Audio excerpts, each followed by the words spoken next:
Salam gaderli vatandaşlar, salam mehriban illeşler, salam Sapar ağa. Salam, oğullar, salam, iyileşler, selamu aleyküm. Buyur oğlu, bu neyme vurun edelim biz? Bugün mi? Bugün yine men pikirimçe gatyr ve bir wawala meselemi kadiyen her bir musulman üçinem her bir Türkiye dille gürleyen milletler üçinem hemmemiz üçinem bir wawala meselemi kadiyen sebebi bizim inni görüp oturýarsa, inni düşünýäs köp zatları şu media ulgamlary ýaýraly bäri köp zatlar görüp bolýar, eşitip bolýar, dinläp bolýar, öwrenip bolýar. Inni biziň aňyrdan gelişimiz ata-baba ene şu wagt men öňkü döwürleri ýatlasam, ata-babalarymyz kerwenli bir döwletden başga döwletlere gatnap söwda satyk edýän ekenler. Bir zatlary alýalar, meselem malyň dersi bolsa dersine gidip berýärler ýerine çay, çörek, nime çay diýdi, şeker diýdi, gant diýdi, şoň ýazatlar getirýän ekenler ýerine. Men bilýän zatlarymda ýöne ýanky ýüpek ýollyp geçirilýän ýanky ýol bar. Şu döwletler öz arasynda gadymdan bäri o wagtky transport näme diýip bolupdyr da. Yok. Şu döwürde bir-birleriniň dillerine düşünýän ekenler. Periwodçyk zat, terjimeçi bolmanydy. Öz bir-birleriniň dillerini düşünipdirler, alşberiş edipdirler, uzakdan gatnaşypdyrlar.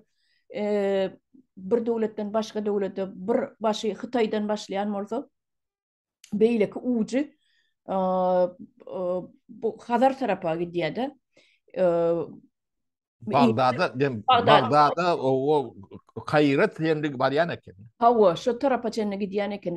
Şu döwletleriň arasynda türki dille gürleşýän ekenler. Inni inni soňky döwür bir türkmen bir gazak dinlese ya gırgız dinlese men şoňa düşünemok diýdi. Düşünmedi ýalyk nimede ýok bolin şolar ýa Kulluğun alışta düşünyen. he şo bir hepde ýaly şolar bilen gürleşip berseň eýýäm sen şolaryň arasynda goşulyp Hep ne de gerek gel. Yani iyiden mihmançılığa var yan. O ilkulak bir nemerek am temerek bolyan. Soňra çay tuçyan, çang neme diýen çang kulluğun alışyan. Soňra o hawa bileneme dörmeli. hawa şolar ýaly Ödem yankı şu Orta Asya'daki milletlerin dillerinin yakınlığı orsun Ukrayna Ukrayna dilinden hat yakın. Tabii Ukraynaca bortlon köpsü kendi doğru düşünüyorum bilen o. Bilem de orsan biliyete. Yönü nemeden yok. Hem becetine düşüp bilem yok da.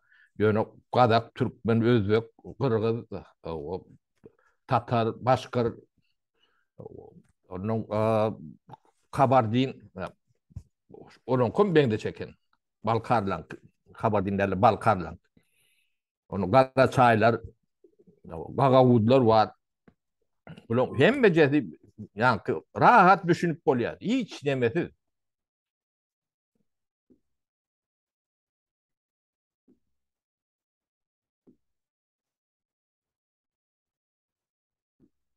dogry Sapar ağa. Men şutada bir sujet goýdum. Siz gurrun beriň, duruber sujet. Men şutada ine Moskwa diýe Türkler gurdu diýe-de. Türkü diýende ýanky türkü milletler.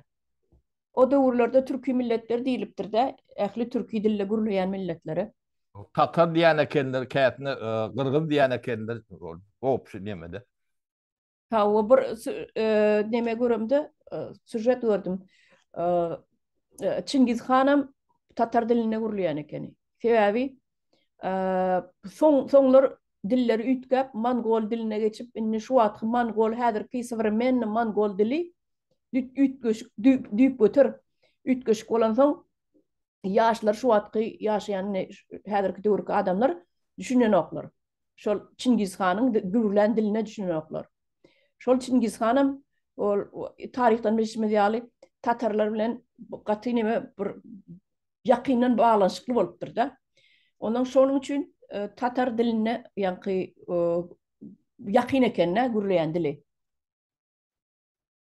Şonun üçünine Tatar yankı köpler Tatar diýerler, emma şu türki dilli yankı milletler gaty imperiýasy, şu imperiýa diýip türki milletlerin imperiýasy gaty güýçli bolan şu wagtky Moskwanyň oturan ýerine de şol yankı tatarlar zatlar hakykatdan hem yankı bolan.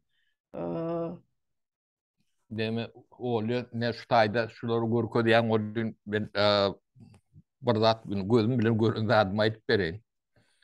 Demede Peterburg'da Ermitaj vardır. O şu tayda göräýdim öýdýän ya da Moskwada man nemede şu yankı Ors padşahynyň nemesi vardır. Lemi. Şapkasy, karona, Şapkasy, o täşi täji. ya täş diýilýän bu esker nemesinde. O şu tayda Arapça Kur'an'ın neme ýazylan. Özüm bir ýerine ikisinde däl. O men şonu 3-4 ýerde gördüm. Şapkasyň ne ýazylgymy? O ni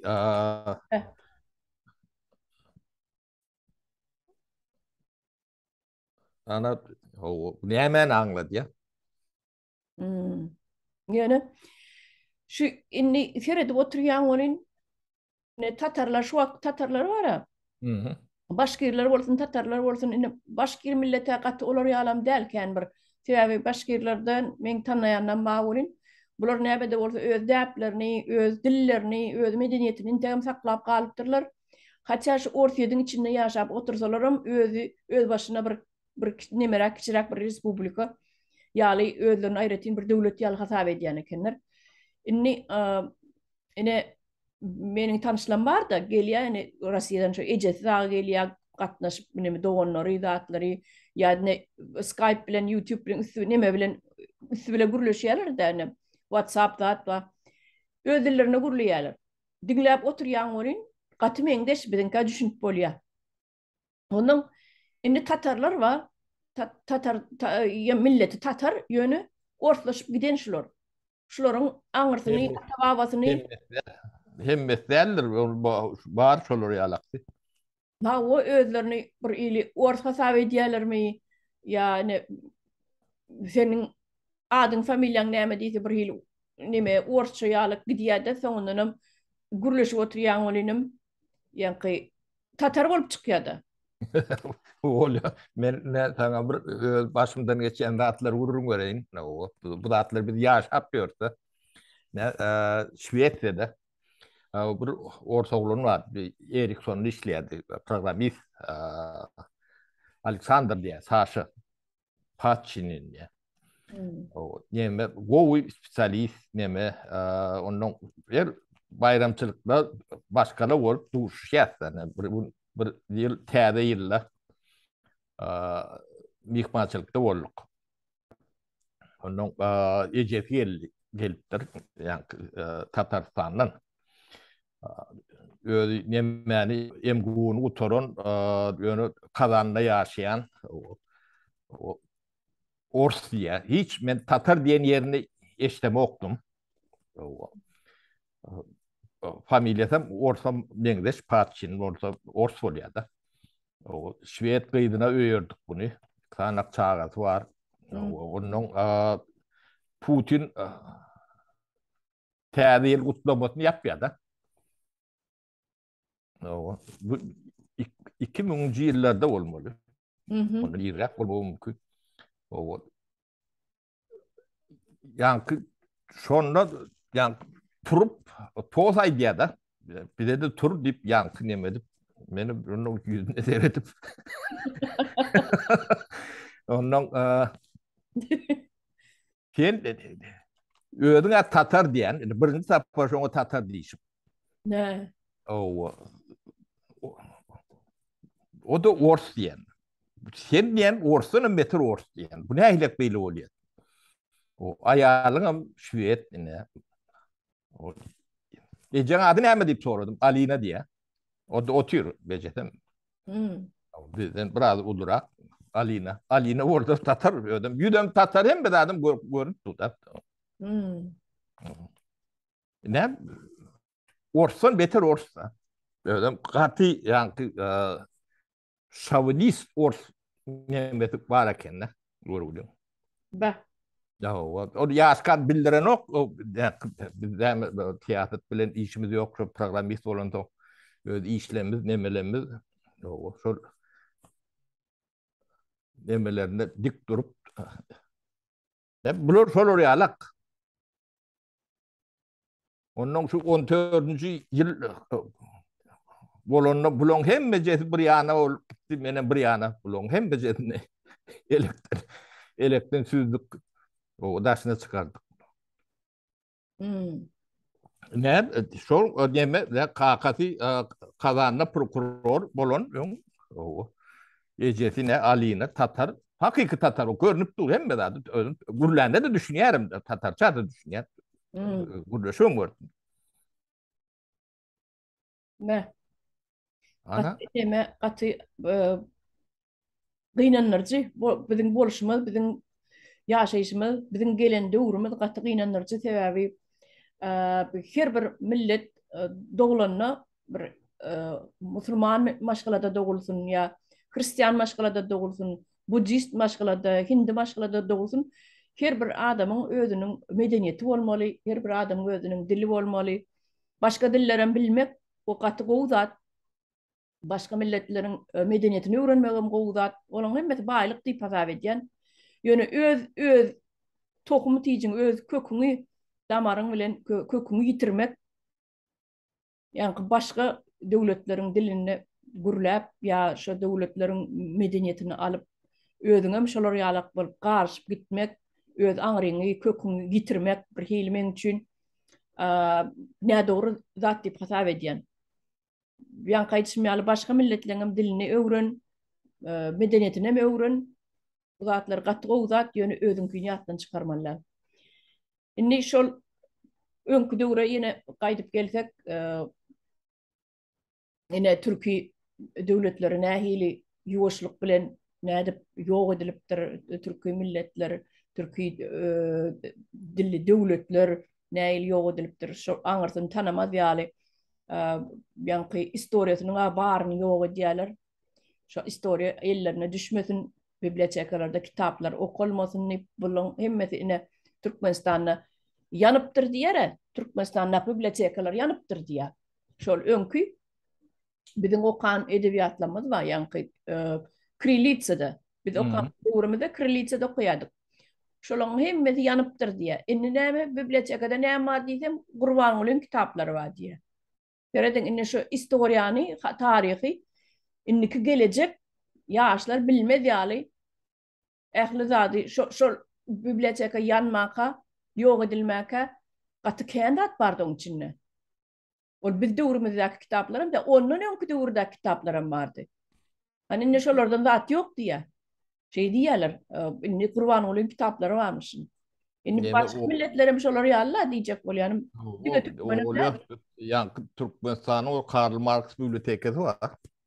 Ben şu tayda elektrik kolu işledim 3 yıllar gecelerine. National elektrik değil ya da Jurun elektrik değil. Yani ähli hranilişlerini nemelerine belet hewe şu tay hova berýärdik de ventilasyondan gir parlamaly bolýan emetmeli bolýar. Kitap ken epetli katı ulu bibliotek. Şu zatlar yakan boldylar, bular ýöne öýdürni ýakaýmaly bular. Ýanary ýalak demez däl oň hemme tekniki bir departmenty nemeti enjamlaşdyrylan 24 saat ýa ventilir det burun ýörüýte. O giden emel slujbalar bar. Ýöne buny neme olýa biz özümüz bilýäşin edýän ýalak deme düşünülýär da on ýok buny düýüpli işlenýär. Düýüpli işlenýär senem ýanky algy operator diýilýär da algy ýanky adamlaryň beýnini tez pikir eder ýalak edip bolýar. Ýanky Tatar oglunyň men ortyp o yapışıp durşyalak edip bolýar da. Yani şoda bolmasa akly towady kim neme del o emguni utoran ödem gowy neme atymly fizika bilen meşgul bolup görün neme Hmm. o kakady şäherin prokurory kazan ýalak şäherin o eje şonnalak olar düşünmän yani akliyetden bolanok da bu da atlar şu neme Sridan öýedi şoň içine çeker ýalak edip edilýär. Onun yani Orsiýedim tarihi aňyrdan gelýän nemesi duruşu bilen falsifisirindir. Bunu ne şu tarihler indi gittigiçe açılıp başlar. Bu eýem 80-nji ýyldan şol atlara bir adamlara dostluk berilenden eýem başlatdy ne Olja Süleýmanow ne şu at görüp oturan ýaşulymdyň ady. Şu 86-njy ýylda kitap berýärdi. Yani Azya diýen şolar ýalak ady bolmaly özü. Şo wagtlar gurrunleşdip onuň samizdatda okap gadan edilen kitaplardan biri şu. Hmm. Slovo Apalke Igrevo dip nemesi vardır ortalık. İn meşgul kitabı vardır. Bilen ortalık. Hmm. Bana şoň içinde duruşunu Türk nemeleri var. Yani şu kitapta şonu ýazýar. Neme Olja Süleýmanow. Onu ýöne yani falsifisir edip şu ort nemeti o komentariyatynam ort nemeti ýalag edip berilýär. Şonu okan gaty gyzyklydyr. Ýalňyşmasam bu Azya diýämi? Bir tütlük şolar ýalak ady bolmaly. Edil şu wagt ýalňyş bilen. Ya tapart onu. Şu benim O diyecek adım var işte tapara. Şu görýäňizmi? Näçe müňläp, milyonlap adamları akıllı adamları ýok etdiler de. Ýürüteler. Şu lokan bir genosidiň bir görünüşi. Sebäbi ine Aýdaly Sowet Soýuzy döwründe de ne rewolýusiýa boldy 17-nji ýylda. Ya Oktýabrska rewolýusiýa. Soňundan grajdan uruşy boldy. Bunda näçe adamlar ýitirdiler. Ondan soň ýa-ni 20-nji 30-njy ýyllar aralykda Orta Asyada özümiz bilýärsiz separa gatyplan aşlyklar bolup, uly aşlyklar giýinden, uly aşlyklar boldy, adamlar öldü. Ýene de ýitirdiler bir tapar adamlary. Şolaň içinde, şol giden adamlaryň içinde aýdaly 41-nji 45-nji ýyllarda näçe adamlar öldü. Bunu ýitirdiler ýene ýaşlar içinde bir giden geni çykjak adamlar bardyr içinde. Bular ýok etdiler. Öňe birinji şu Pushny mäse hökmünde de Orta Asyanyň ýaş eskerleri, ýani 18 ýaşly eskerleri ýoklap, şolary öňüne okladylar. Ondan Türkmeniň sen bu giden bu tragediýaleri gaty ýüzde şeýle geçip gidiyor ol ýöne aşlyk diýär, şo aşlyk diýilýän neme? Şol ýörüýte iskustyny edilen aşlyklar şol. Ukrainada da, Kazakstanda da, Türkmenistanda da Kazakstanda ölün adamdan tany neme tuğut edip bolýany 8 milyondan kän ekende. Türkmenistanda da bolmaly. Ukrainada da näçe milyon adam ölmek diýmek bu gaty ullukan da adam. Bunun ýöne şeýle tebigi bolýan bolsa bir neme ýöne bu zatlaryň hemme ýürüýt edilen. O şonu aýdyp otur, men şu wagt ýüzle geçýärmi sebäbi ben sanap bereň, sen dersiň üstüne durup geçiberin. Ne şol 41-45-nji ýylda şeýle boldy. Ne käbir türkmenleme aýdýarda iki tane erkek doğan 18-20 ýaşlymy, ne 18-19 ýaşlymy esker. İkisine murşa alýarlar, ödem türkmen. Ýolla barýas, gaty köp ýöredik ýoly. Ene plan şähere bardyk diýip, ýa-ni poýzdan hat turadypdyrlar. Şo hat alypdyrlar bolly. Şondan soň hat habar ýok. Ejes pahyr ölýänçe 90 näçe ýaşap ölüpdir de, şoňa çyn garaşypdyr diýe. Men aýdýan şo Push'nyň ýasy hökmünde birinji 41-nji ýylda adamlar şol gerekmejek inni ýanky genotsit diýip aýdýanna men. Şo türki milletleriň hemmesini Orta Asyadakylaryň ählisini öňe oklapdyrlar. Birinji şolardan öllü haty gelip başlady. Türkmenistanyň şeýle. Ona beýleki respublikalar şoňalak bolmaly. Inni ondan soň ýanky şu 70 ýyllap aýdaly 70 dinemken şonça ýyllap näçe adamlar genotsit etdiler-de. Asanam türki milletli, ýanky türki dilli gurulýan milletleri, Orta Asyanyňkylar, Orta Asya halklaryny ýok etdiler. Şu 70 diýip alaýyn men 70 dinemken 70 ýylyň içinde ne giden adamlary ýok etdiler. Şolaň içinde çykjak ýanky geniler bar. Köpüsine repressiýa bolup öýdüňiz bilýäňiz 38-nji ýyllarda, 37-nji ýyllarda o açlykdan soň. Ondan soň 41-45-de ony ýok edildi. Ondan soň ýene açlyk boldy 50-nji 60-njy ýyllarda Mekke jawany ýdirdiler. Onan bilýänsiňiz. Ondan soň ýanky Gorbaçow gelenden soň immigrasiýa ýol açyldy, eýle daşary ýurtlary ýol açyldy. Ondan millet garaşyp oturan ýalylar şu ýoluň açylyşyna. Bu toporlayın emigrasiýa gittiler daşary ýurtlara. Kim İsrail'e gitti, kim Amerika gitti, kim Germaniya gitti, gatty toplumlayın köp gitti adamlar. Şolaň içinde de bir giden geni adamlar, ýanky akylly adamlar gidirdiler, elinden gidirdiler. Bulan bir genotsidin görünüşi. Öz ýurdunyň içinde saklap bilmän şol adamlar, akylly adamlar, buwat, döwlet biz nirelerde bolmaly. Belki Amerikadan, belki Hytaýdan hem öňde bolardyk. Ekonomika ýagdaýda da. Hem ähli zatda da. Ähli urduna biz öňde bolardyk belki. Şol adamlar gitmedik bolsa. Gatykän adamlar gitdi. Olaň üstesine de soňam konslagerler diýdi. Olar ýok etdiler. Sähäl agdy gurulýap bir kellesi işleýän adam bolsa, bir kitap ýazjak bolsa, taryhy ýaşlara öwretjek adamlar bolsa baryny ýok etdiler. Yazıcılara sähäl nemerä goşgy ýazsa-da aýlap öwrüp goşgy ýazýan adamlarym gün aýdy bilmän goşgy ýazýan adamlarym şeýdip ýok etdiler.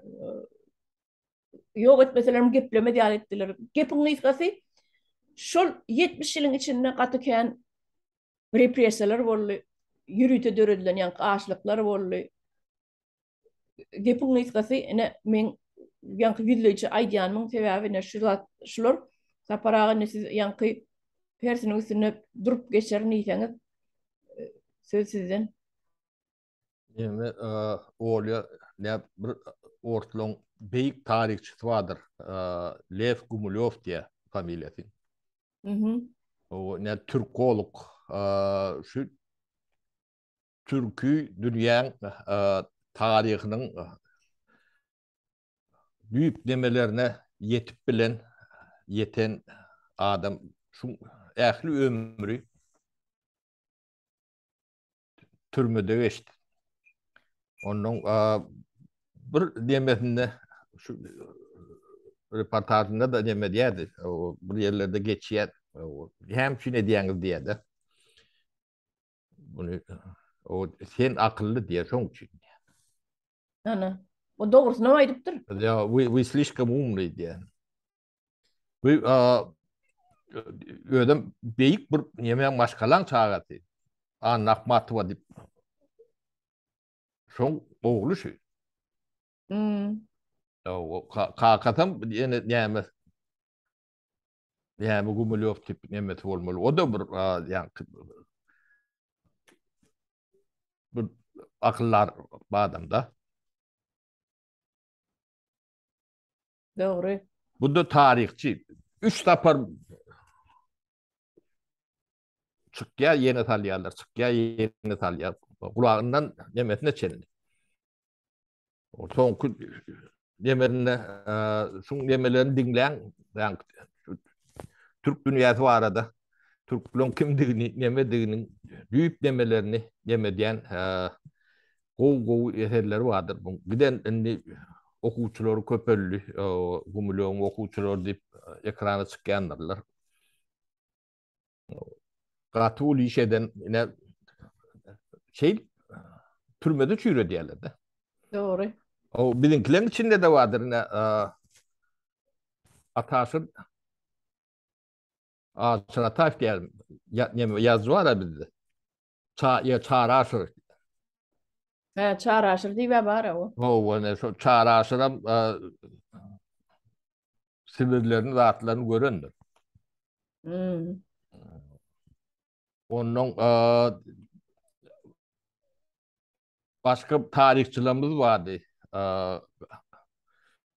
Mehmet Köseyev diye, o Hmm. Garrif diye, e, Nepetov diye. Bunun hemmece sürgün edilendi. Ödüm esası görkezýän demeleri milletçi diýerler. Milletçiliğin nemesi näýden gelýär? Yani Korkut Ata diýip bir epos vardır. Ya o. Türkü dünýäsiniň ol ähli türkü dünýäň hemmejesine de degişildir. O şo Korkut Atany o populizir de diýäňiz diýip şulary Sibirden çıkardılar. O köpüsünü başka yerlerden çıkardılar. Öyle sonsuz itenler emken. O ne için ediliyor? Bu halkına düşman olacak. Hatta cemiyete düşman olacak adamlarım derler.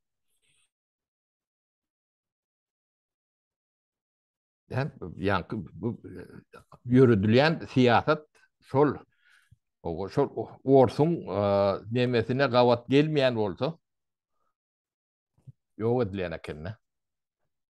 Ya o sapara Onun ne düşünüyorsa be şu zatları. o bizde de şeylerdi ne yaşrak bu datlara kendi düşünüyorum da o kenikte. Gönül görüye. Böyle bolma değerlerinden düşünüyor biraz. O yönü bu kökünü tevavini bu tamsıklıktan yani emelikten görüyorduk da şol adam şunun alır kendiyette. O yetişik gelen adamları yani ödüm görüp bu beyliklerden Tayland bu da o o çağın sünnet etti deyip işten ayrıyadılar. O tohuminin başlıklarını şey dediler. Ya o. O. Öyle yığına alıp barayan kim? Türkmen. Ne Kapur alıp baraya da. Ya o. Ondan ne so ya şunun adını ne demek yazma şunu. O ben bu neye ayıp ettim diye de. O şunlarlık o diyeler. Ondan sen özün köyün çıkardan görköday diye de. O ne helek tanga bolyadan bana bolok. Hmm. Şol oraya dembe yetiye de. Ondan bunun göd için Tomi'nin başlığı demek bu Sovet ministrin başlığı. Premier ministr demek de şu atkilemede.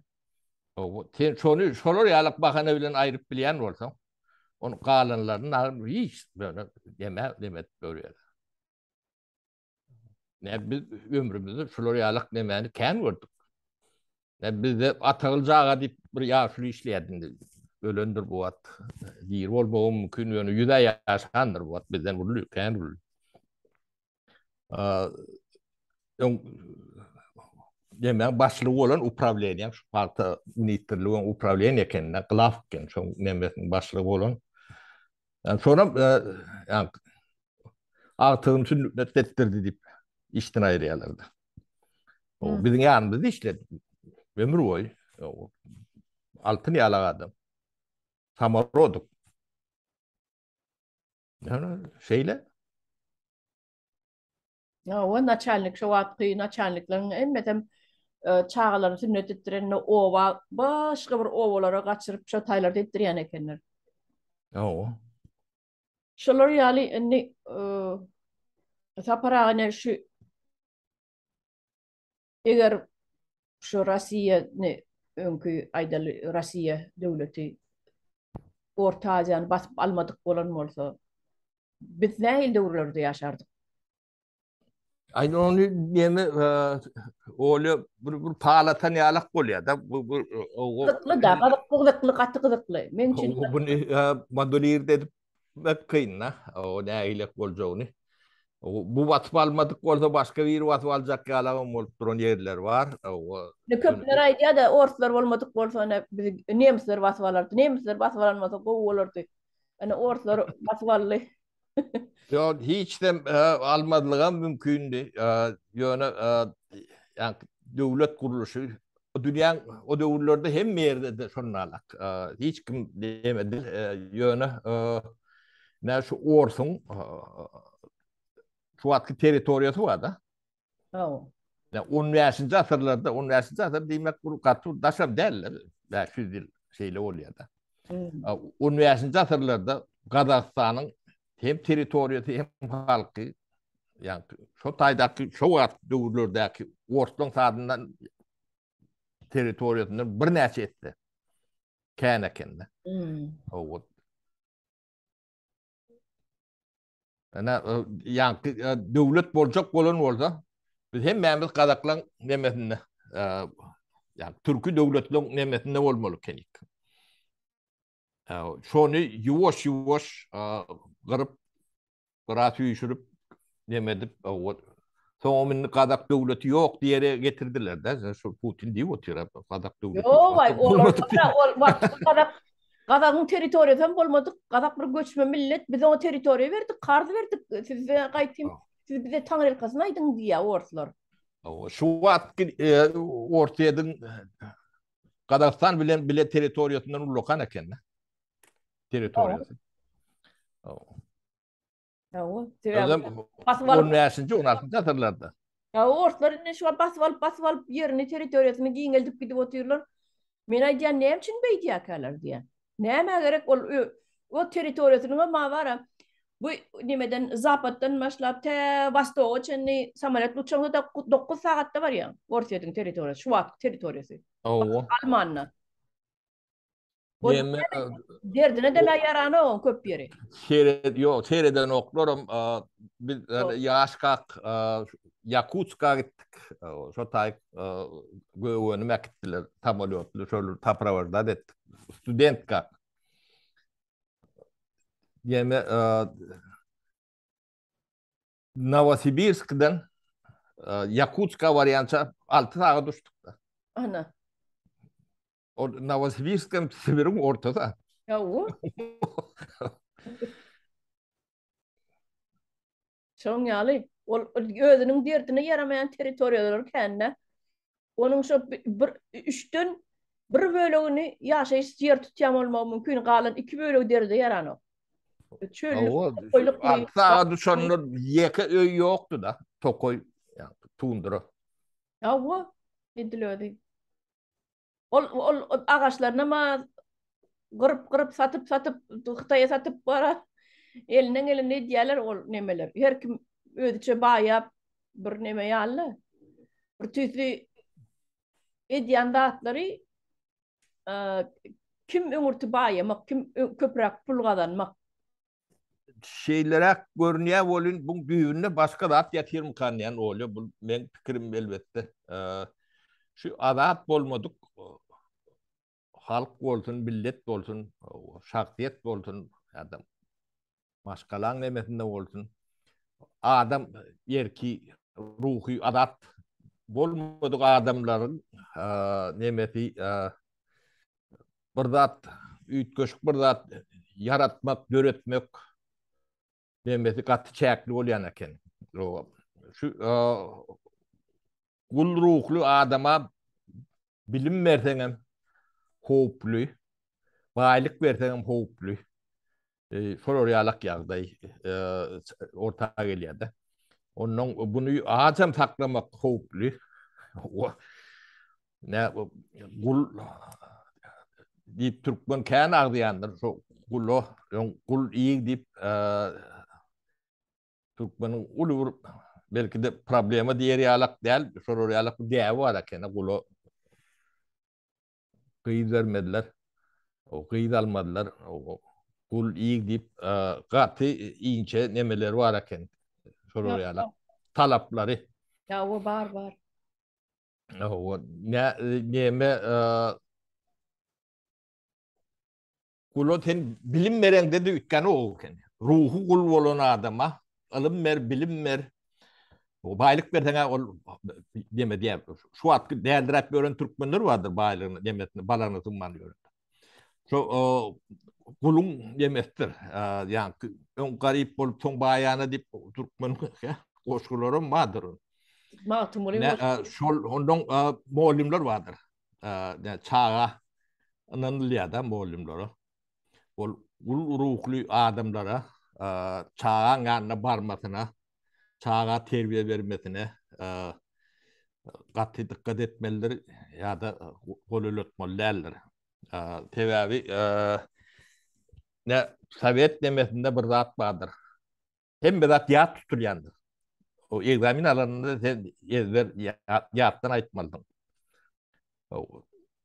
Baş ne şu at stayda daşınak nemeler uğrayat.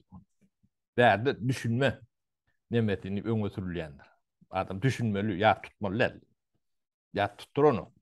Hmm. O. Onun sen baka da koyun sana. Olu sen düşünür ya özün düşünüp o kas düşünönünü dile getirip bilmeyenlerim bolýar da. Ya da gowy düşündürüp bilmeyenler bolýar. Yönü düşünüp aňyrdan yani düşünme diýmek, analiz etmek diýmek. Yani şunun pedagogikasında öňe sürülýän nemeler, şu düşünme, ya tutma däldir. O onun ya tutanno ne yarım cahiller şu taýdan elýändir. Olardan hiç wagt hiç düýtlük spesialist bolýanlar Hudaý saklasyn datdyr. Yani spesialist edip nemeden dedi bir zady göçürüp goşup aýryp bölüp nemetmesen o başka zat yani bölücülük neme aňtadan tat çykýan däldir ýöne tebiigi yüzün içinde bir ikisi näýle bolsa çykýar da. Neme diýe para şu psikologiyada bir zat bana adam okandadyny ya görendadyny gaýtalap aýdyp bilmese diýe. Şoşoň beýnisinde oturmadygy diýe. O ondan adamlar yani bilmeýän bilen nokta. O bilýän ýalyk bolun bilýän diýe bolýar, bilmeýän bilen nokta. O bir yani nesilem şeydip şolong eline bersen nesilin gaýylýarlar. O yani jemgyýetiň ötüşünde bir nesili kesip bilsen on aňyr dowam eden o şol kesilen nesil var. Yarım towut nesil. O indiki gelecekleri şolong täsiri gelýärdi. Olar ondan bir muallim bolýar, bir sen başlygyň bolýar, bir sen ýollaşyň bolýar. Sen fridaňy şolar gurşap alýar da. Onun sen şolong nemesinden geçen ok. Ne bizim Türkmenistan'da şu wagtky yeten nememiz biz Türkmen jemgyýeti Berdimuhamedov bilen uğruna düştü de şu wagt. Evet. Ne şolong psikologiki intellektual nemesinde jemgyýeti düşürdüler. Diktaturada şonalak bolýar. Yani jemgyýet ötüşi şeýli işleýär tebabi. Şonun akylly bolup bolanokda, akylly bolsaň öldürýärler. Bolup bolýar, bolun ýöne ýaşadan oklar. Sen ya çotaň terk etmeli bolýan, ya seni o türmelerde çüýre diýerler, ya ýene orada da diýerler. O ähli diktaturan nemelerinde şoňa meňde ştatlar diýerler. Ne bizim şu wagtky ýememiz şolong uğruny. Ýok ýadyň uğruny. O bunu yani Hudaý, peýgamber odur budur diýeniň bilen ol beýle bolanokda. Ya o öňüne Ondan öňem hiç tat görmedik. Onun neme baýlyk nämedigini o bu soňunyň nähile kutorjagyny bilen okuldy da. Onun bular ýeke däl. Yani Berdimuhamedov töwere Berdimuhamedowlerden doly. Şoňa meňdeşlerden. Ana men işleşen bir topar adamlar tanýar, şolar diýerdi şu wagt. O 99% ýok şol. O ne ýol Urwanow tip eşdensiň. geçti Oğlanlığından tanıyanlar sağalığından yeniyalak. Sonra da şu gitmesine de özümüz köp yerlerde sebep olduk da O tayından çek, bu tayından çek. O. Tüy kesmez bayi olup, onu pulun näbediğini bilmedi yalak derece yetti de. O. Yani hiç adam görün yok.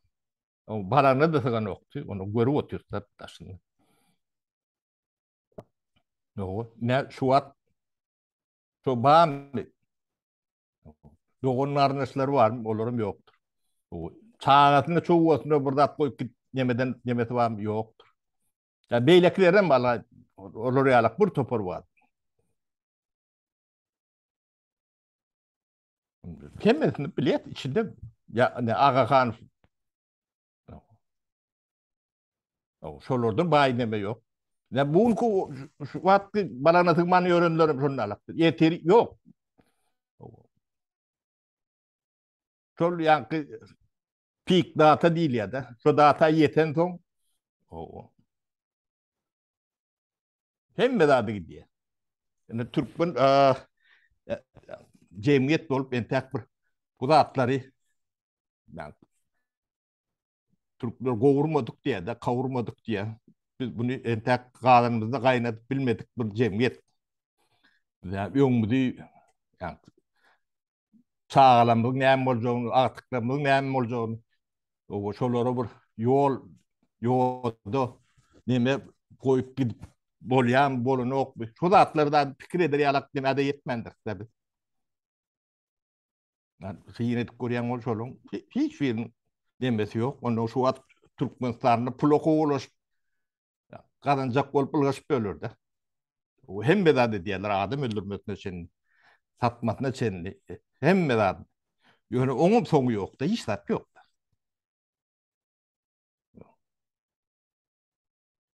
Nem şu iyidili yankı cemiyetin demesi oturmasa Gat aýlygynçda urda ýaşaýar. Gat aýlygynçda ura gelip dursa. Görüp teredi oturýan bolyn. Ştaýda bara men watandaşlamada şu roli ýürüýte oýdum görsünler diýip ine Murat Ajy diýe, veliki isledowatelь Turkov diýe. Şolar ýaly videolary görsünler diýip ýürüýte goýdum men. Sesine makyp. Soň men häzir men aýraýyn, ondan gurrumyz dowam ediberer. Inni yankı neme vardı aýsak şu Kazakistan bilen Azerbaýjana gelsek bularny Azerbaýjana aýryldy. Yankı birazcık daşlaşdy Orsetden, dogry dämi? bir adam däl Orset'in arbitasyna dol çykdy diýip biler. O Azerbaýjany, o gutlap biler. O inni golaýlaşyp bilmez mükadiýän. Mene Orset kan golaýlaşyp bilmez. Azerbaýjana tarap. Orset'in demesi dähilek boljagyny prognoz etmek kynal. Orset'in onu hiç kim basyp aljak ýa-ni emetjek neme etjek bolup görmez. Ýöne ors içinden dargamaly. Bu diňe taryhynyň şuna çenli gelýän zatlarynyň hemme jeriniň falsifikasiýadygy ýa gün taýyny orta çykyp başlady da. Öňe bilýärdiler, öňe üstün ýapyp bilýärdiler de. O neme ulyp neme jemgyýetiň ähli demesine ýeten okdy da. Üstünü basyp saklaýardylar. Ona kadar edýärdiler, o cezalandyrýardylar, ýok edýärdiler şol adamlary. Ýöne bilgi bady, indi şo bilgiler açylyp başlady da. Bu şonu özlerine yani yemelerine kaynadıp bilen soňlar ortadan özü içinden darýar. Ýokman dargaýmaly. Ol millet olup millet hem däl ekenne. Şonu alak. 20 kanak respublika var da ortadan içinde federasiýa diýip. Ors federasyasy ýokdy. Orada ýerem ýok, adam ýok. Doğru. Ben ort diýip görenem, yani Kazakystan Tatar çıkar diýer de, şu Tatarlar. Kazakystan Tatar çıkar. Çala Kazakystan Tatar çıkýar. Nemäň emesem yani Putin gündüz seyretseň.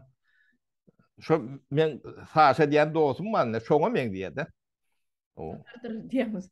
Anırdı. O ya ejedi yok çok açırandır yani emedir. 70% Tatar odanın otay kan ayrılmaz. Yo. O. Yo. Çünkü teritoriyanın içinde sonra 70% Türk milletler. Yo. Onu dile getiren de yok. Bulun bizim beyik şahirlerimiz yani palkavoçlarımız deyip görünürler o köprüsü. Katar. Tatar yani Türk değil ya da değil mi? Yo. Türk asıllı. Kuprine kendine Kuprine Türk duruyor diyen mi? He. Yazılar var Kuprin gibi. Yo. Be. Yo. Saçılıp nemedik gidip oturup olayım. Suvorov ne demedik görünürler Suvorov. Yani, Familyası. Ors bolana da familyası. Ors bolana da ödü milleti Tatar diyen mi? o. Yo familyatam demedi elde. Orslaştırılan yani. Hmm. Ivan Grozny kendi onu Be. şunu alak. Yani ort yerler ne dilin yemesinin gücü. Şu dili oturduğun son o deme oluyordur. Ne Türkiye'nin misal edip al. Türkiye'de Türk'ün nemesi 5-6% geçenlerdir. Öz milleti. O. İmperiyalar bir millette olmağa mümkünçülüğü yok da imperiya. Sen şu tay vardın, orta deden barttırlar da. O tayda diyorsun adam yaşat. Böyle. Hem becen kırıp öldürün eldirler. Gali arayıp da.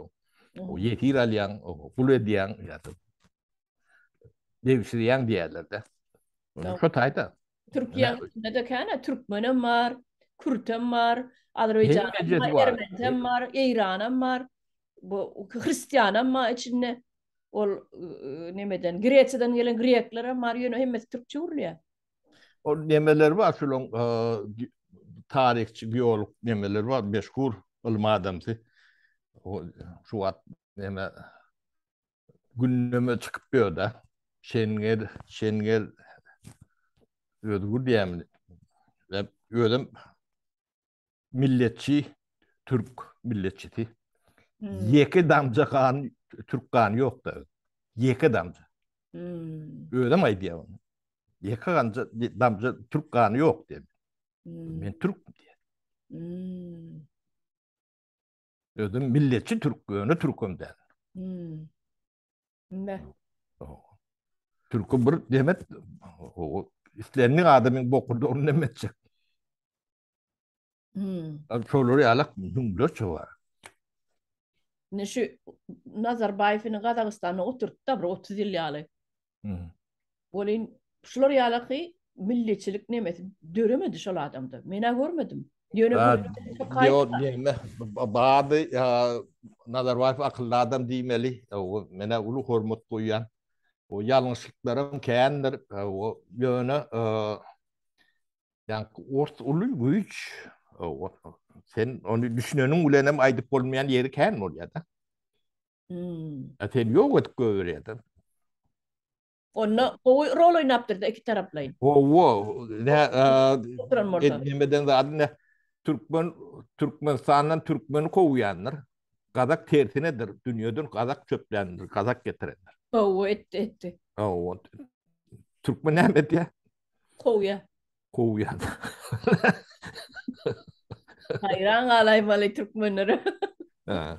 Yöne bir kovdat yani bu söçlönüp başladı. Ne şu bizim bir iki yıldan beri aydık gelen de atlanmış. Şu adın eylekin emelerine de hem meclisinde de aktual oldu.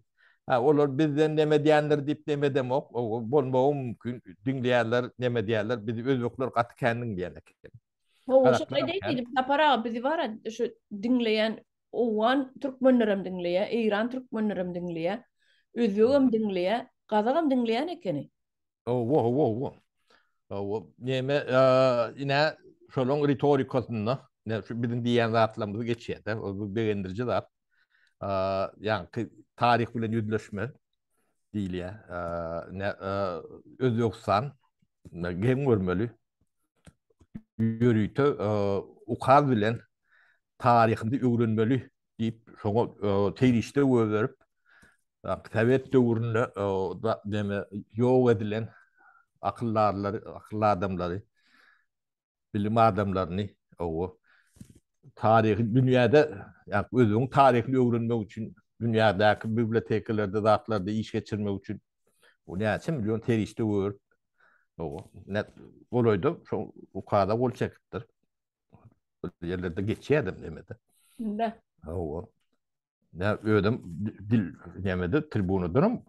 Publiçne da diýerler. O bizim ne güzel adamlar bizi repres etdiňiz diýip. Ha oşa çıkışını gördüm ben. Nime Hmm. Mirziyoyev'in. O gadaklar ýem Nazarbayew döwründe ýoş demek bolýar. Gadaklar ýem onun näsana yani düýüplü tarihi filmler çıkar. O ýem eserler, kitaplar ýazyp demediler. O Nazarbayew döwründe bolýar. Hmm. Ha, ýöne döwlet açyk kömek eden ok bolun ýöne el altından ýa-da tezini çıkarmasa da bolýar da kebatlarda. Ya oşa nime göweren kinoňuz var ya, bu nimede göwerdiňiz de bir separ. O Ana bolanlar şo filmiň nime awtory ýa-da rejissöri 5 ýyllap hökümetden pul alyp bilmän, pul tapyp bilmän, garaşyp ona hiç bolanok ondan mundan sonra ýa bolanok ahyry 5 ýyldan soň ýa-da ýitip ona mundan pul çöpläp üstüne jaýyn tatýada üstüne ýetmediginden pul çöpläp ýitip şo filmi çykarýar. Ona döwlet pul bermedik. Ne 5 ýyl meneniň bolsa nime bolýardy? Nazarbayewiň döwründe pul bermändir-de. o ýöne öýrendirimde film çıkıpdyr. Ol adam diýri gelipýär. Ya o O ýaşy. da bu neme bir Türkmenistanda ýok edýärler. Ýok derler ha o. Ol gadaklar ähli orta denemelerinden has deme. Gaýdusuz mene gaýdusuz hatap edýän. Gaýdusuz alımlı bilimli. Oku söylerler.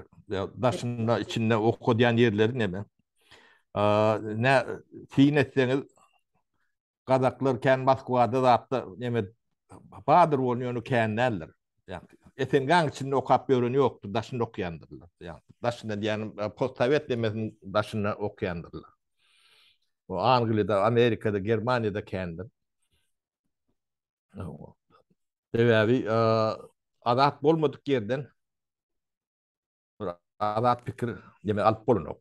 Ne şu daşı yurtta okuyan nemeleri iyileşlenmede ya çağalarını iyi veren nemeleri matlakat hükmünde veren her kim elbette karar özüne düşüye vermek o adat del yurttan ya da üniversitetten hatta yani ilim bilim almak mümkünlerliği temem bolýar. Şonalak spesialist bolmaýar da. Biz postsovet demesinde okap görün studentler zatları görýäs. O utorup gelen adamları görýäs. Ýön sovet demesinde de görýärdik. Hiç zat. Doğru. Şolar şo taýda okumadyk bolsalar, ýöne praktikada ýerňärde çırak diýerler. Çırak bolup gelenem bolsa. Şonun kän adalar. Onun bu näme bolýar? Bu ne yarım jahil bolýar da. Yarım jahil demek doğru jahillerim hat elbet bolýar da. O bilmeýän o spesialist bilýän adam bolýar da. Bilmeýänni bilmeýän spesialist. Bu gaty geňlatdy. Yani diplom var diye da. Men bilýän. Bilýänem bolsa ýa tutun. Şu ýa tutun da adynaýdy, onu düşünen okda. O özçe düşünýär ýa-da. O dünýäni düşünen ok. Düşünmeýände düşünen okda. O ýa tutma bilen düşünme ikisinin arasında ullukan tapawut bardyr. Ne burada da fiin edip görün, ne İtalya. O ähli brand nemeler İtalyadan çykýandyr. Görejülük nemesinde. Moda da şo taýdanlar beýleki zatlara inni şolu nemetsek bolsaň şulan maskala düzgünne, ondan okuwuna iýinip seyredip görüň, analiz edin. Şo taýda azatlyk bardyr. Azat adam bir zat yaradyp bilýändir. Azat däl adama ýa bilim bermede hoplu bolýandyr. Ne bizim Türkmenistan'dan muallim öyle ul ruhlu olmalı. İkinci klasdaki çağaları bir zatları yat tutturuyandılar. Ne şolun edip bilecekler hatta.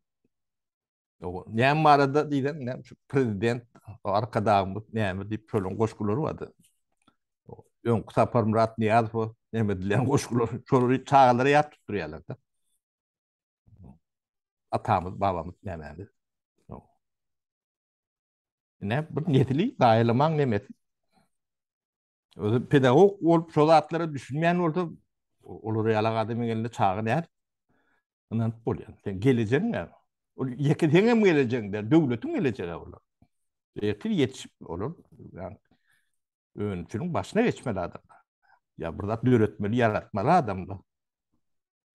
Ne? Şol adamdan bu näti? Bu dünyada başlanacak bu näde derler.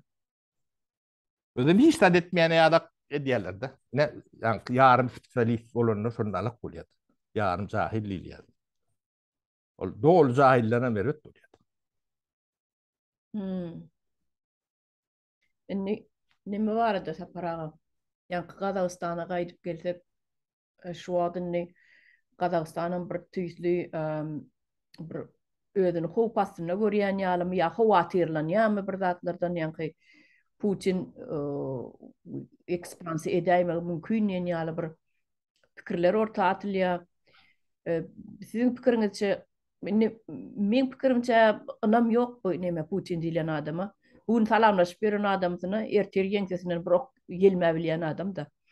Ýöne sizin pikiriňizçe intägä häzirlikçe başa gaýrak Ukraina bilen bir tarapyna seretseň Litwa hüjüm atyp otyr neme bir tarapyna seretseň Kazakstana da bir zatlar diýän ýaly. Sizin pikiriňizçe ýa-ni şol nemeni howatyrlanýany, Tokaýewiň howatyrlanýany dogrymy ýa nememi? Neme güýji etse ähli postsovet demeni birleşdirjek. Demet, onu gizläp duranok. Bak güýji etse ha o aljak ol hemme. Ýöne edil şu wagt aldyranly diýişiň ýalak. Ýöne taýarlyga görýär ýöne o Kazakystan. Görmeli, Kazakystan taýinlik görmeli, güýçlenmeli. Orset ýalak goňşyň bolsa, sen hökman şondan güýçli bolmaly. Başgaça sen goňşyçylyk nemäni ýöredip adam ýalak ýöredip bilenok da. Ya sen şoň nemesi bolmaly. Kurwan bolsa bolmaly.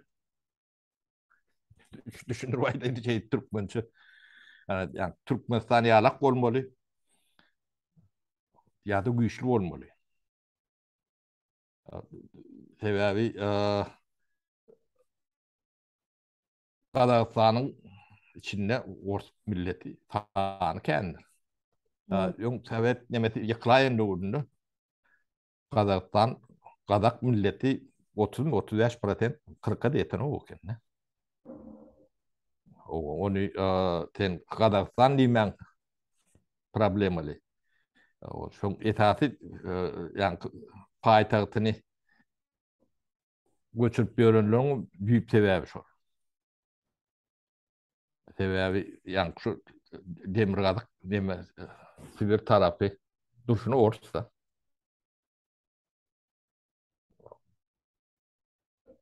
Neme şol ýalak neme etmedik bolsa Kazakistan bulaşdyrmak gaty aňsatdy. Ýöne Nazarbayewiň neme diýän akylly adam diýäniň büyük sebäbi 30%'ler kendiler, 30'laştır şunlalyk bolmaly. Ýa-o. No. Onun sanat ortadan bir o demesi Respublika siyalak tagmanı vatip demesi çok oluyor. Wagtynda gaty köp. O referandumcuk geçiren olur halkım ne kan o. Ya wagtynda gaty köp adamlar sürgün etdiler Gazagstana. Nime başga milletlerden hem sürgün O etdiler. dünyanın milletin sürgün O ettiler o yakınımdı da. o milletlerini kırıp bundan hem sürgün etdiler beýleki milletleri. Doğru ki şehirleri duruşunu oğuzlaştırdılar. Adına büyük. Ene şu sentýabrdan başlap çağalara birinji klasdan rus dilini aýrypdyrlar. İnglis bilen rus dilini aýrypdyrlar. Diňe gazak dili bolmaly. Ne kadar Tomsk dip şehir vardı bir içinde. Tomsk diyenler. Ya o bar. O Novorossiysk dip vardı. Var. Novosibirsk dedim. Ha, Novosibirsk. Yani şu Kazakların yerleri Fetayları. Kazakça atlarım var. Biz var Astrahana gidemizde student wagtlarymyz pomidor, kartoşka ýygmana guru diýdiler da Astrahana. Ya o. Duruşunu Kazak. Student de urlum. Astrahana bardyk. Guryev diýip bir şäherine. O. Şo ýerde baramyzda neme bir rayonna durşunu Kazakça gurulýardy. O Kazaklık yere utay. Sıpatlary orsiýalak goýun bir de o atlar bilemiz oga. O. Biz o atlar bilemiz oktuk onun neme sıpatlara orta meňdeş ýöne safsym Kazakça gurulýar. Orsça gurulajak bolmaly ne bolar? Yo Orenburg diye Orenburg. O Orenburgski platok tip ortlar onu öğ demelerine demedik diyorlar. Awu. Kazaklık demesi. Awu. Durşuna şol Kazak eken şu rayonlar durşuna. Mene Pavlodar diye. Orta Martroytdy barasyn. Ors görmedik. Yok neme ben yani Severin Kavkaz'da kulluq ettim de. Soçi yani adlerden te Krasnodar'a çendi. Şu töweroklarda kan gezdik. Ors yok. Yani Ors yani Ukrayn. Yani Kuban duruşuna Ukraynlı. Awu bol ya neme para şu neme iň soň soragan bereň nemerägem bolsa. Ene şu haýsy respublikaň gelejegi şu gysga wagtyň içinde gowulaşar diýip pikir edýäňiz. Deme postsovet demesinin içinden. Awu şu respublikalaryň içinde. Azerbaycan'ı. Menem şöyle direýdim. Menem şöyle direýdim sebäbi bir azatlyga çykandan soň Ýewropa ymtylar olam. Ýewropa tarapy. Hem ımtılar hem Avrupa ımtılması iqtisadi taraftan hem yani käwat tebigatın özü kömegi diye diýerler. Yani doğru yola düşsem tebigatın özü me diýdi. Ne dünýede şu wagtky bolýan nemeni Azerbaycan gurnamada. Ýöne şoň peýda Azerbaycan şoň emesini hödüýün Azerbaycan gow edip görür. O garma gurmelikde Putin başaga wagty olaram Garabahy ýuwaşlyk bilen allar boldy. Ýuwaşlyk bilen ne gow edip allar. O ödem bilen ýuwaşlyk bilen diýen gysga wagtyň içinde. Uzaga çek. O bileğinin güýjü bilen aldy. O ödem gow edip aldy. Ýöne ne opşin emet kömek berýär da. Ne tip uslovna diýen bir mantdan satýan bolsa 10 mantdan satýar. Şo depdi. Yok 5 ton satýan bolsa 25 ton satýar bilýär. Talap berip bilsen talap kan. Özüm edil şu wagt nemede Florialak ýagdaýda geçiş nemesinde gerek ferişte gerek bolýar da. Sizin doğru. Endi biziň türkmen nemeden Azerbaycan. Dersine hem şu Azerbaycan näheler peýda görýän bolsa bizim son sözü diýen görmeli. Bizim nememiz bu kualam diýeri alak däl. Nadanyň nemesi şeýle görmeli. Başka bu yani epitet gözläp tapmak kıyın. cehaletin demeti miweti gata az rolya ağır olya demeti bedele. Sonralak olmalı. Bizde tam cahillik yönü demede değil. Bulon elinden bu yurdu hükman almalı, almasanız geleceğiniz yok. Onun köp kişi şu atki iş adamları var da, bana şuları yani bu yollaşımda otro iş adamları diyen bana sıcak diyen şuları. Şunun etiri yok, şunun bile nokta. İnni Türkmen özünün iyi dediğini gelen yerimiz belli. Siz şun diretinden. Şu yağdaya getirmekte boşan bu adam olacak mı ya tersine şundan çıkma için o edilen nemelerde yerin alacak mı? Yani şu yani belli etmeli Türkmen o Tarafını taylamalı. tarafını taylamalı ni dediğini o ton etir nemetmeller o täze Türkmenistan biz hükman kurmalı kurmasak ya millet bitmeli ya da kurmalı la yani Kurmalı. üçüncü nemesi yok ya bittiyen ya neme diyen Bu gidişte yok ya iş yok. Bu gidişte Türkmen'in tohumu kutor ya. o her kime yerini belli etmeli. Haysi tarafladığını o bunu çözme diyalaklı adam değil bunu bakım çözer. Tabii büyük neme düşünürlüğü. Bu problemi düşünen sonra onu çözmesi antat da. Bu da yani o yani ulu kanlı nemeli varyantını o matlagat berem yok. Bunu adam yalak akıl bilen çözüp oluyor da. Hmm. Biz şu tarafı neme diye çok için biraz vakit alıyor. Düşünüp adam düşünen sonra bu zatları çözmek anlat. Yani bilmenlik diyecekken hani şu bize bilmenlik diyenleri adatmalılar. Şunu askeri değil yani Türkçe minimumu indirmeli. O adamlar düşünmeli. Düşünen sonra ben görüp duruyor.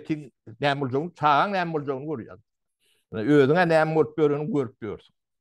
Sen çağın senden bir bit olmuyor. O çağın çağada düğünden. O sen onun yani tohumu itti diyen de şey diyeyim. O taşında yani gününü görüp görenler var, ne diyenler var. Taşından tere diyorlar da kovulsa barajak diye de bulmasa da ne ben. Yani Türkmenistan'ı tele Türkmenistan'ı kurcakları o birinci elliyle o yani tayin aşın eyesi olsan o bedelini öde avalar. Ne mi olandı da? Yani o bir şey umumay diyen de. Yani şuna demokrat değil yani. Denglik değil yani. O denglik emek şey dem olsun iyilenlerler. O yatan bilen iyi şeylerin tapavudu olmalıdır. Yani sonra denglik olyanlar. Su getirenleri kuyuda dövün denk değerler. Demokrat edip dengleştirecek oluyorlar da. O demokrat ederler onu başka da. Doğru. Taparağa ipesi vatın gürleşiptir. O öyle.